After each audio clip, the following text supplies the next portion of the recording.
أشرقت نفسي بنور من فؤادي حينما رددت يا رب العباد.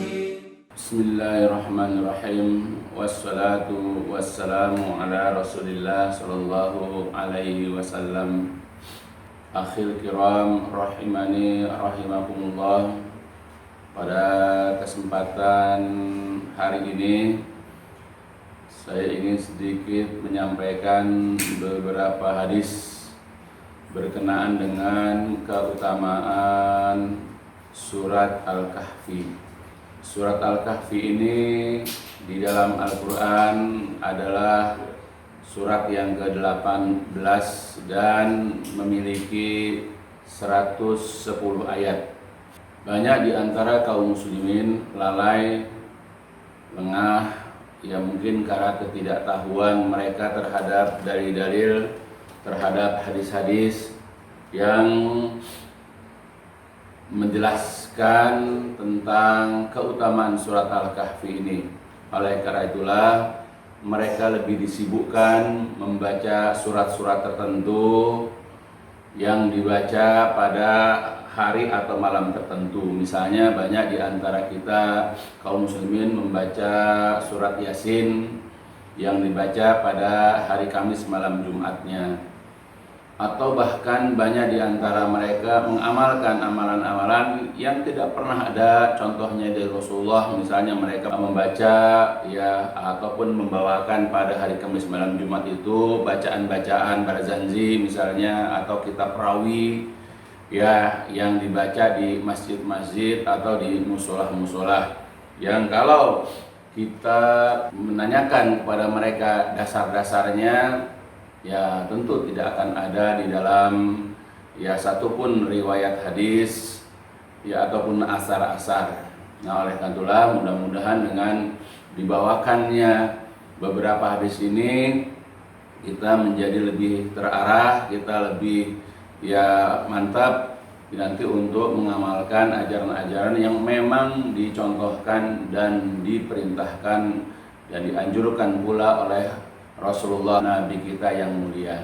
Oleh karena itulah ya kita akan sampaikan nanti beberapa riwayat hadis yang mungkin bagi sebagian besar kaum muslimin belum sampai hadis-hadis ini kepada mereka ya, atau mungkin belum disampaikan oleh guru-guru mereka, ya mungkin juga karena guru-guru mereka belum pernah ya sampai hadis-hadis ini kepada mereka. Ya mudah-mudahan dengan dibacakannya hadis ini dan juga sebetulnya sudah bertebaran di medsos, apakah di YouTube ya atau di tempat-tempat yang lain, sebetulnya hadis-hadis tentang keutamaan surat Al-Kahfi ini. Adapun riwayat pertama, hadis ini diriwayatkan oleh seorang sahabat yang mulia yaitu Abu Sa'id Al-Khudri radhiyallahu an, dan hadis ini diriwayatkan ya oleh Imam Al-Hakim dengan sanad yang sahih dan disahihkan oleh Syekh Albani dari Abu Sa'id Al-Khudri radhiyallahu an bahwasanya Rasulullah sallallahu alaihi wasallam pernah bersabda, pernah menyampaikan, man qara'a surat Al-Kahfi fi yaumil jumu'ah ado'a lahu minan nuri bainal jumu'atain. Barang siapa yang membaca surat Al-Kahfi, man qara'a surat Al-Kahfi, barang siapa qara'a yang membaca surat Al-Kahfi fi yaumil jumu'ah, pada hari Jumat, ado'a lahu, maka Allah akan memberikan cahaya, Allah akan memberikan penerangan lahu kepada orang tersebut, kepada orang yang membacanya itu, minan nur, dari cahaya. Ya, jadi Allah akan memberikan cahaya, Allah akan memberikan penerangan kepada orang itu bainal jumu'atain, di antara dua Jumat. Jadi kalau dia membaca misalnya surat Al-Kahfi pada hari ini, maka Allah akan memberikan cahaya, Allah akan memberikan penerangan kepada orang yang membaca itu sampai kepada Jumat berikutnya. Itulah keutamaan dari surat Al-Kahfi, Masya Allah ya. Kemudian hadis yang kedua juga dari Abu Sa'id Al-Khudri yang diriwayatkan oleh Imam Ad-Darimi, dan hadis ini juga sahih dan disahihkan oleh Syekh Albani, dan juga diriwayatkan oleh Imam Al-Baihaqi dalam kitab Syu'abul Imannya, masih dari Abu Sa'id Al-Khudri radhiyallahu an, bahwasanya Rasulullah sallallahu alaihi wasallam qala, pernah bersabda, man qara'a suratal kahfi lailatal jumu'ah, barang siapa yang membaca surat Al-Kahfi pada Lailatul Jumu'ah, pada malam Jumat, doa lahu minan nur, maka Allah akan memberikan cahaya, Allah akan memberikan penerangan kepada orang itu, fima bainahu wa bainal baitil atiq, ya, maka Allah akan memberikan cahaya kepada orang itu, ya, pada apa yang ada pada dia, dari tempat dia berada sampai kepada antara Baitul Atiq, yaitu rumah Allah yang kuno, maksudnya adalah Ka'bah yang berada di kota Mekah. Jadi barang siapa yang membaca surat Al-Kahfi pada malam Jumatnya, maka Allah akan memberikan cahaya kepada orang itu, ya, dari tempat dia berada sampai cahaya itu bersinar, ya, cahayanya itu terpancar sampai ke Ka'bah, sampai ke kota Makkah Al-Mukarramah. Nah, itu keutamaannya, insyaallah, ya. Adapun yang dikatakan malam Jumat, ya, jadi Pak dikatakan Lailatul Jumu'ah, malam Jumat adalah ketika hari Kamis, ketika matahari terbenam, ketika jatuh kepada maghrib, maka itulah pergantian dari hari Kamis masuk kepada hari Jumat. Itu dikatakan dengan, ya, Lailatul Jumu'ah, yaitu Jumat, malam Jumat. Jadi Kamis malam Jumat. Nah, itu sampai kepada hari Jumatnya, kemudian hari Jumatnya sampai kepada menjelang terbenamnya matahari pada hari Jumat itu, yaitu masuk kepada hari Sabtunya. Jadi kalau kita bisa membaca pada Jumat malamnya atau malam Jumatnya, atau kalau kita tidak sempat membaca pada hari Jumatnya, atau bahkan kalau bisa dua-duanya, malam Jumat, ya, Jumat malam ataupun hari Jumatnya, ya, masing-masing memiliki keutamaan, ya.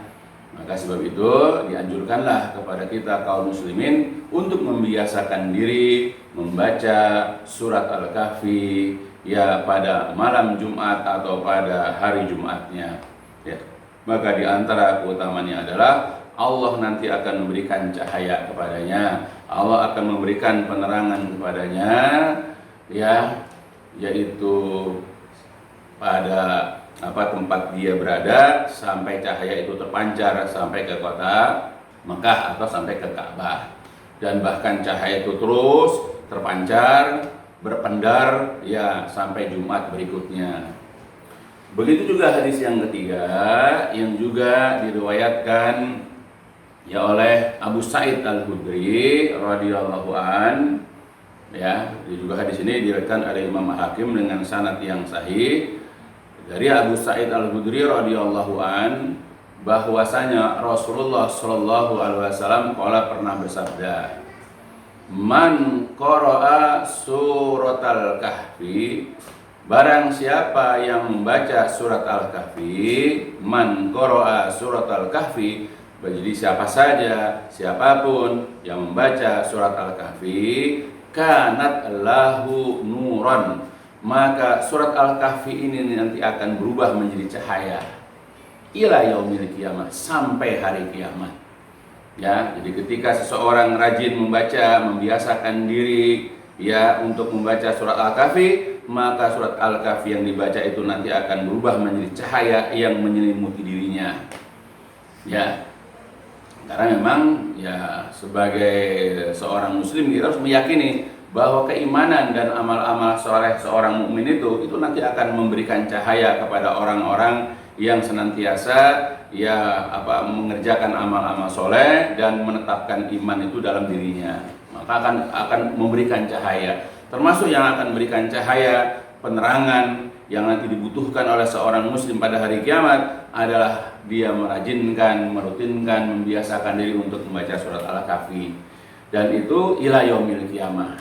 Jadi selama dia hidup di muka bumi ini, bahkan ketika dia sudah wafat pun, ya surat Al-Kahfi yang dibaca itu akan menjadi penerang buat dia di dunia atau nanti di alam kubur, ya sampai hari kiamat. Nah, mimma qomihi, dari tempatnya dia berada, dari tempat dia itu tinggal, ila Makkah, sampai ke kota Makkah. Jadi cahaya itu berpendar, cahaya itu terpancar dari tempat dia berada sampai ke kota Makkah.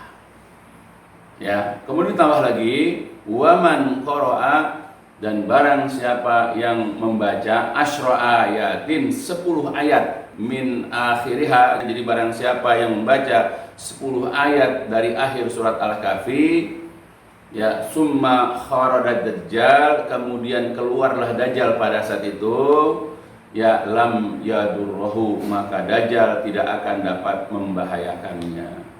Ya, jadi di antara keutamaan lagi adalah siapapun orang yang membaca 10 ayat ya dari akhir surat Al-Kahfi, maka ketika dajjal keluar, ya maka dajjal itu lam yadurruhu, tidak akan dapat membahayakannya. Jadi hadis yang diriwayatkan dalam hadis ini memberikan faedah. Pertama adalah siapapun orang yang membaca surat Al-Kahfi secara menyeluruh, nanti surat Al-Kahfi akan menjadi cahaya bagi dia sampai hari kiamat, dari tempat dia itu berada sampai ke kota Mekah. Itu sampai hari kiamat. Baik itu ketika dia masih hidup di dunia atau nanti ketika dia sudah berada di alam barzah, dia akan mencahayakan dirinya ya sampai hari kiamat. Nah, kedua hadis yang dapat kita ambil faedah di sini adalah barang siapa yang membaca 10 ayat ya di akhir surat Al-Kahfi, nah saat dia membaca itu kemudian muncul dajjal, keluar dajjal tidak akan membahayakannya, yaitu godaannya, kemudian tipuannya, gangguannya. Ya mudah-mudahan kita tidak ketemu ya dengan dajjal. Ya, maka bagi kaum muslimin yang tinggal atau yang berada di akhir zaman dan bertemu dengan dajjal, ya mudah-mudahan mereka tahu hadis ini. Ya, jadi pada saat munculnya lalu mereka membaca surat Al-Kahfi. Ya, dan insya Allah dajjal tidak akan membahayakan sedikit pun ya bagi dia. Kemudian hadis yang keempat, ya hadis ini diriwayatkan oleh Abu Darda radhiyallahu an. Hadis ini ada dalam riwayat Abu Dawud, Imam Muslim dan yang lain-lainnya. Jadi Rasulullah SAW dari Abu Darda bahwasanya Rasulullah SAW pernah bersabda, man hafidha asyra ayatin min awwali suratil kahfi, ya jadi barang siapa yang menghafal ya 10 ayat dari surat Al-Kahfi, usima minad dajjal, maka dia akan terjaga, dia akan terpelihara, dia akan terlindungi dari dajjal. Nah, itu jaminan dari Rasulullah ya bagi orang-orang yang kebetulan tinggal di akhir zaman atau mungkin dajjal yang lain. Jadi kalau kita membiasakan diri membaca bahkan menghafal ya 10 ayat di awal surat ya Al-Kahfi ini, ya maka usima, dia akan terlindungi, dia akan terjaga, dia akan terpelihara dari gangguan, dari cobaan, dari bisikan-bisikan, dari bujukan-bujukan dajjal. Ya karena bujukan dajjal itu sama seperti syaitan, membahayakan iman, membahayakan akidah bagi seorang muslim. Bahkan dalam hadis yang lain juga Rasul pernah mengatakan, faman adraka minkum, ya maka barang siapa di antara kalian yang nanti berjumpa dengannya, dengan dajjal, falyaqra, maka hendaklah dia membaca mafatih suratil kahfi, pembuka surat Al-Kahfi. Itu di awal-awal mungkin 10 ayat dari surat Al-Kahfi. Fa innaha, karena di awal surat Al-Kahfi ini jiwarukum min fitnati, karena awal surat Al-Kahfi ini adalah merupakan pelindung, merupakan penjaga dari fitnahnya dajjal. Ya, dan dalam riwayat yang lain bukan hanya di awal tapi juga di akhirnya. Nah, maka dianjurkanlah bagi seorang muslim pertama adalah untuk membiasakan diri membaca surat Al-Kahfi secara utuh. Ya, kemudian juga hendaklah mereka ya menghafal surat Al-Kahfi jika mampu. Tapi kalau tidak juga, hafalkanlah dan sering juga bacalah awal-awal surat Al-Kahfi ya atau akhir daripada surat Al-Kahfi. Karena ini akan memberikan faidah ya bagi orang yang membaca dan menghafalnya.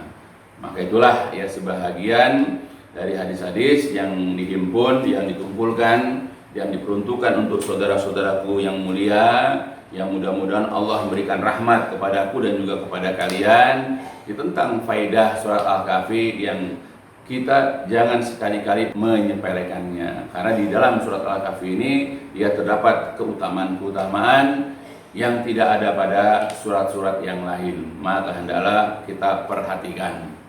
Ya mudah-mudahanlah apa yang disampaikan di dalam kajian, di dalam penjelasan kali ini dapat memberikan faidah, terutama nanti ketika kita sudah masuk ya atau mendekati hari Jumat, siapkan diri kita untuk membaca surat Al-Kahfi.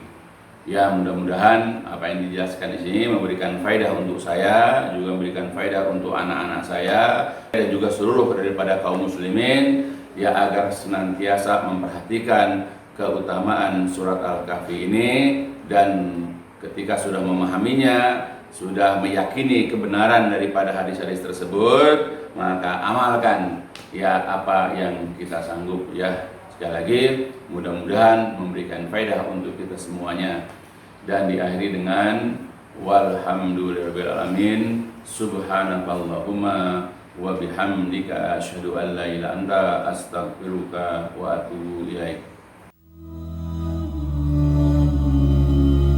لسوف أعود يا أمي أقبل رأسك